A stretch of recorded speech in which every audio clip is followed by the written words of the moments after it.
Allez, go! Salut tout le monde! On est samedi, il est 17h et je suis avec un autre festivalier qu'on n'a pas encore rencontré qui s'appelle Marvin. Bonjour Marvin! Bonjour à tous. Ah, tu viens d'où Marvin? Bah écoute, je viens de Bretagne, de Brest précisément. Et puis bah voilà, je viens au festival, hein. C'est pas la première fois que je viens, mais ouais, ça fait toujours plaisir de descendre dans le sud. Et puis là, voilà, c'est un peu particulier parce que voilà, il tombe en plein été, mais voilà, on rencontre du monde, ça reste le même principe, hein, ça est toujours aussi agréable. Alors hier c'était censé être notre dernier jour, on a fait 3 films à la suite. Est-ce que tu as envie qu'on en débriefe un petit peu? Parce que en plus c'était 3 films assez forts. Assez forts, très différents les uns des autres, mais qui voilà, partageaient quand même quelque chose de particulier. Il y avait quelque chose.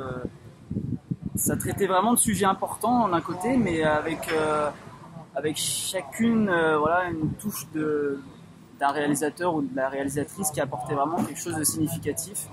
Et non, j'ai vraiment apprécié, comme tu le dis, voilà, 3 séances d'un coup, voilà, sur une soirée, c'était quand même assez intense, mais voilà, on les a gérées, les 3 montées, c'était vraiment super. 3 montées de tapis rouge en ouais, plus. 3 montées. Alors, on a commencé à 18h30 avec Benedetta de Paul Verhoeven. Alors, c'est un film qui divise, visiblement. Ouais, alors ouais, bah ça m'étonne pas, tu vois, mais ouais, parce que déjà, ça partait d'une histoire vraie, et puis voilà, on sait que c'est assez. Bon, j'ai pas envie de spoiler pour ceux qui l'ont pas encore vu. Alors donc rapidement, ça parle de sœur Benedetta, donc qui était une bonne sœur dans un couvent et qui apparemment s'est tirée d'une histoire vraie, qui voyait vraiment Jésus, qui était complètement dévoué à sa foi, et donc il y a tout un questionnement de la part de l'Église, est-ce qu'elle simule ou pas?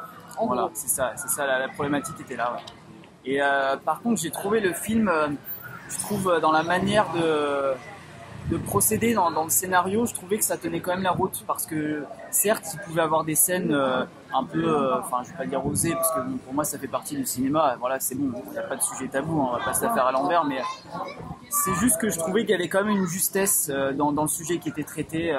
Après on pourrait dire ce qu'on veut, comme tu dis, voilà, c'est assez, les gens sont assez divisés, voilà, on a bien vu, les avis étaient assez impromptus envers certaines scènes et tout, mais j'ai pas trouvé ça réellement choquant, et puis non, ça se laissait regarder facilement. Ça durait un peu plus de 2h30, je crois. Ouais, mais c'est vrai qu'on les sent pas trop passer les 2h30. Je les ai pas sentis passer, et puis en plus j'étais à côté d'une fille qui était pas trop mal en plus. Donc moi ça m'a fait Bisous plaisir. Lucie. On parle beaucoup de la prestation de Virginie Efira. Moi j'ai trouvé qu'il me manquait peut-être une scène, parce qu'on ne sait pas du coup si elle simule ou pas. On se doute à la fin que sur un certain moment elle simule, mais je me dis que si elle simulait pas, il manque quand même une période de transition, parce que je trouve qu'elle passe trop facilement, trop abruptement, d'une dévotion totale trop brutalement à une colère.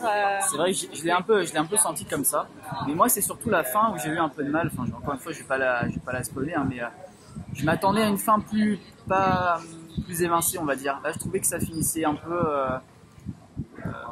comment dirais-je, ouais, ça finissait un peu pour moi c'était, enfin ouais, il y aurait pu avoir une autre scène, 2-3 scènes encore derrière, je trouvais, pour vraiment aboutir sur quelque chose d'encore plus performant, parce que pour moi de plus fort. Ouais, de plus fort, ouais. Parce que on va dire quand même que le déroulé du film traitait quand même de quelque chose de choses assez fortes. Et je m'attendais quand même à ce que ça explose un peu plus, voilà. Mais bon, après, pas déçu quand même d'y être allé. Franchement, ça valait le coup, et puis c'était sympa. Franchement, belle réalisation quand même. Ensuite, on a eu à 22h La Fracture de Catherine Corsini, qui est un film qui parle de la manifestation des Gilets jaunes. Donc ça se passe sur une nuit dans un hôpital aux urgences. Et franchement, ça c'était très très fort.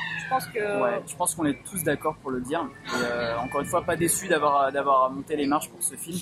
C'était vraiment très très fort de A à Z, et puis avec une touche d'humour en plus, qui faisait avancer aussi le spectateur dans le film naturellement. Ça soulageait, enfin c'était un rire soulage quoi. Ouais, c'est un rire, parce qu'on avait beau traiter de sujets très importants, très très gravissimes, on sentait quand même une certaine légèreté de la part de la réalisatrice d'aborder quand même les choses de manière lucide.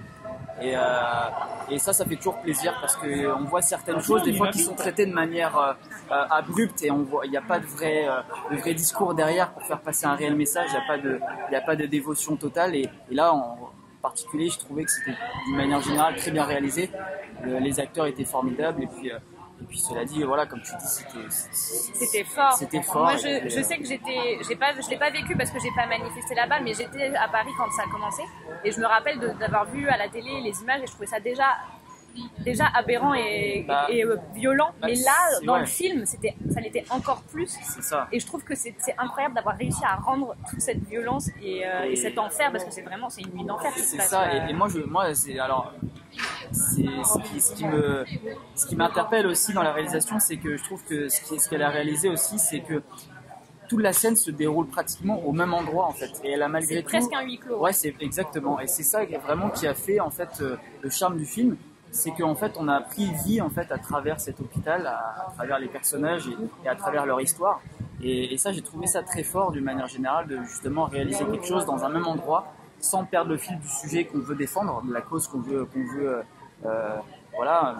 interloquer le spectateur. Voilà, moi j'ai vraiment passé un bon moment en fait. Ouais. C'est un des films où j'ai vraiment aimé le regarder. Ouais. Moi je pense que c'est le film qu'on a le plus vécu en symbiose de notre sélection, parce que j'étais assise entre deux personnes que je connaissais pas du tout, on s'est pas parlé. Ouais. Mais à partir à peu près du milieu du film, il y a une grosse scène de crise cardiaque et elle dure 4 minutes, elle est assez longue et c'est très intense de les voir se démener pour sauver le patient. Et à partir de ce moment-là, les deux à côté de moi, dès qu'il allait se passer une opération, un truc, il y avait des bandages à changer, des blessures ouvertes, ils étaient à cran, on était vraiment on partageait le film, on était dans le film. On partageait le quotidien des gens. Et surtout, ce qui est encore plus fort, et c'est pas des moindres de le préciser, c'est que dans les gens qui étaient dans le film, il y avait des vrais soignants en fait. Ouais, la plupart des figurants sont réellement soignants. Le personnel médical sont des soignants. Ça, je trouve que c'est bien aussi de le préciser, c'est bien aussi de l'avoir fait comme ça, et puis parce que c'est des gens qui sont sur le terrain, qui savent de quoi ils parlent aussi. Et puis des gilets jaunes aussi. Ça montre la réalité. Enfin, moi, je savais que c'était compliqué en ce moment, qu'il y avait de moins en moins de moyens pour les soignants, mais là, de ce que le film a montré, je me dis c'est pas possible que ça se passe comme ça. Et... Après, c'est sûr que les nuits aux urgences, elles sont pas toujours comme ça, mais après, c'est vrai qu'il y a aussi une réalité quelque part, et c'est vraiment des fois les choses avant même de pouvoir les croire, il faut apprendre à les voir. Ouais. Et ça, je trouve que les films comme ça, c'est l'occasion justement d'une prise de conscience. Il y a des nuits comme ça, mine de rien, même si c'est pas toutes les nuits, il y a des nuits de garde comme ça où il n'y a pas de moyens, où il n'y a pas de personnel, et c'est une galère sans nom. Je trouve qu'en fait, pour se relayer. Ils ont pas ni trop fait trop de choses, ni pas assez. Ils ont su réellement faire les choses comme il le fallait, et puis vraiment faire prendre vie et vraiment intégrer pertinemment le spectateur dans l'équipe en fait en soi de l'hôpital, et ça, j'ai trouvé ça formidable. Voilà, et du coup on a fini, nous on a continué parce qu'il y en a qui ont décroché à ce moment-là, mais nous on a fini avec le 3e film de Minuit et demi, la projection d'Orange sanguine de Jean-Christophe Meurice, qui est assez bizarre. Que dire Ça commence comme une comédie, ça finit, ça passe par le film d'horreur gore, le slasher, ça finit en drame, enfin c'est... Alors là, on a un peu tous les styles en un seul film. C'est ça. Mais c'est ça aussi qui fait le charme du film en soi, parce que Il est moteux. On voit que ça commence de manière humoristique clairement, qu'il y a un débat, etc. Mais je trouve que le réalisateur, son vrai talent, ça a été de sans cesse rebondir dans le film sur plein de... Et en fait, on dirait que c'était des mini-situations qui s'imbriquaient pour faire le film en durée. Et en fait, moi, je ne me suis pas du tout ennuyé. Je pense qu'on en a été beaucoup en salle à rigoler. On entendait beaucoup de gens rigoler. Mais c'était vraiment... Il y avait quelque chose qui se passait avec ce film. Moi, je ne m'attendais pas forcément à ça. À un scénario comme ça, aussi évasé. Mais ça tient la route. Ça tient la route. À partir du moment où ça tient...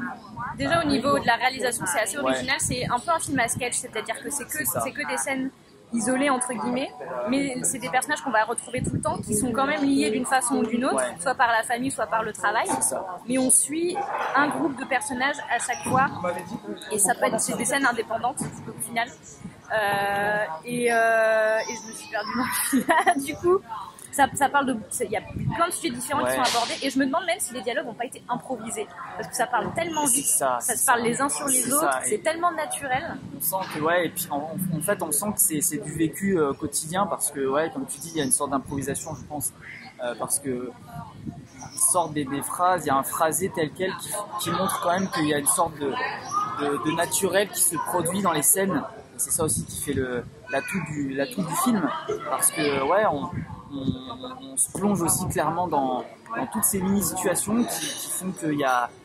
Parce que ça traite aussi de sujets aussi réels, hein, des problématiques réelles du quotidien, mais très original. Franchement, le film, j'ai pas regretté de sortir à 2h du mat de la séance. Non, franchement, c'était sympa, vraiment. Non, c'est un film aussi que, ouais, je pense que la journée d'hier était très productive en termes de film parce que les trois déjà, je les ai aimés et puis voilà, franchement, c'était 3 styles différents. 3 styles très différents. Je préciserai juste que Orange Sanguine est un film assez pas assez violent, mais il y a quand même des scènes assez choquantes. Mais je tiens à préciser, et je suis ravie que c'est quand même un des rares films qui traite de la question du viol masculin. C'est assez rare pour le nommer. Ouais, c'est vrai. C'est vrai que c'est une scène qui fait partie du film intégrant. On le voit pas venir, franchement. On le voit pas du tout venir. On le voit pas venir. C'est vrai qu'on le voit pas venir. Mais bon, après, c'est vrai que ça, il y a des scènes violentes. Hein, faut le dire. Hein, c'est clair, faut quand même préciser parce que les gens s'attendent pas à un truc, voilà. Mais c'est quand même, il y a quelque chose qui se passe, quoi. C'est pas un film, c'est pas un AV le truc. Hein. Franchement, c'est vraiment. Puis les acteurs sont bons. C'est différent. Ouais, je pense. On a vu 3. En fait, c'est 3 films français qu'on a vu hier avec 3 distributions assez incroyables à chaque fois. Et c'était riche, franchement, en talent. Franchement, ça faisait vraiment plaisir de voir 3 films français, comme tu dis. Et puis voilà, des acteurs comme ça, franchement, ça fait plaisir d'aller au Festival de Cannes pour voir ça. Franchement, voilà, on verra ce que les jours restants vont nous réserver. Hein, mais déjà, voilà, allez-y si vous y êtes pas allé encore. Hein, franchement, moi, Alors, donc hier, ça devait être notre dernier jour justement dans le pass. Et on a appris à 22h qu'ils nous prolongeaient. Donc aujourd'hui, on n'aurait rien dû faire. On a quand même vu des films. Alors moi, j'ai vu des films. Toi, pas encore aujourd'hui. C'était un peu la journée off, un peu pour se balader. Parce que mine de rien, quand tu vas au Festival de Cannes, tu vas à 8h, tu rentres chez toi, il est 2h, 3h du matin. Hein. Donc c'est un peu un raid quotidien en fait, mais c'est ça. Moi j'ai dormi, voilà, comme je disais, en 3 jours j'ai dormi 5-6 heures, mais je suis pas fatigué. Pourquoi? Parce que on est sous adrénaline tout le temps, on est occupé, on a vachement de choses à faire, à voir. C'est ça, à voir. Et puis mine de rien, une bonne moyenne en journée de film, c'est quoi? C'est 4-5 films au moins. Ouais. Et là, ça te prend la journée, quoi. Moi je fais 5 films. J'avoue, 5 films c'est lourd. Surtout les 3 en soirée, quoi. Les 3 en soirée. Les 3, et que je ne salisse pas mon conseil, parce qu'en plus avec un section de vie, ça serait con. Non. Alors, t'avais prévu de partir quand? Et au final, tu as réussi à décaler? Écoute, moi je devais partir dimanche matin, en plus super tôt en plus. Mais j'ai réussi à décaler l'intégralité du truc, à savoir l'hébergement et les vols, heureusement. Hein. Mais donc je pars normalement mardi après. Il y en a qui n'ont pas pu, il y en a qui n'ont pas pu rester, qui sont déjà repartis. C'est ça, malheureusement pour eux. Après, c'est sûr, il y a des impératifs. C'est juste dommage de ne pas l'avoir précisé avant, ça, parce qu'on a eu l'info hier soir en fait. Hein, ouais. Juste à la fin du pass 3 jours. C'est entre 2 films on a su. Et du coup, dernière question avant de conclure, est-ce qu'il y a des films que tu prévois de voir, quels sont les films que tu attends de voir sur les jours où tu vas rester? Sachant que ce soir, tu vas déjà voir Catherine Deneuve, c'est de son vivant, c'est ça? Exactement. Alors, ça, un film, je vais te donner le nom du réalisateur quand même parce qu'on est professionnel. Si je le retrouve, de son vivant, oui, il est là, d'Emmanuel Berco, réalisatrice, pardon. Alors ça, c'est à 10h45. Déjà, c'est une réalisatrice que j'aime bien, c'est pour ça que je voulais y aller. Et puis Catherine Deneuve, on la présente plus, hein, voilà. Mais après, en termes de film, qui reste à voir, ce serait Sean Penn, Flag Day. Ça, c'est vraiment quelque chose que je visais et que justement, je ne pensais pas pouvoir y accéder, puisque voilà, le pass 3 jours était censé finir plus tôt. Et il y a un autre film que j'aimerais voir, je crois qu'il tombe lundi. Je crois que c'est Bac Nord ou un truc comme ça, c'est avec Gilles Lelouch. Ah oui. Et j'adore cet acteur. Et donc voilà, c'est vraiment ça que après il y a d'autres montées de prévues, j'ai pas encore checké trop la programmation, mais bon, après on va voir ce qui va pouvoir tomber. Hein. Nous, tu connais, avec Tanguy, on se met...